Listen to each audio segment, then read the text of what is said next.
À la une, l'administration Trump a ajouté 9 autres entreprises chinoises à une liste noire de prétendues sociétés militaires chinoises. Cette liste comprend l'avionneur Comac et le fabricant de smartphones Xiaomi. Ces sociétés sont désormais soumises à un décret publié en novembre interdisant aux investisseurs américains d'acheter des actions ou des titres de toute société présumée liée à l'armée chinoise. Au moins 35 entreprises ont été placées sur la liste noire, dont le géant pétrolier National Offshore Oil Corporation et le fabricant de puces SMIC.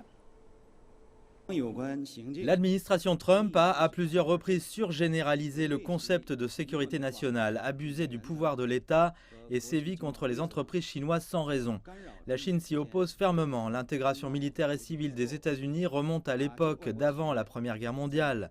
Le gouvernement américain a toujours été le principal moteur de l'intégration militaire et civile. De nombreuses grandes multinationales américaines sont elles-mêmes des entités d'intégration civilo-militaire.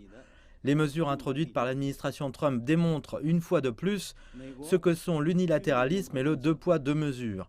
La Chine prendra les mesures nécessaires pour sauvegarder résolument les droits et intérêts légitimes de ces entreprises et les aider à sauvegarder leurs propres droits et intérêts conformément à la loi.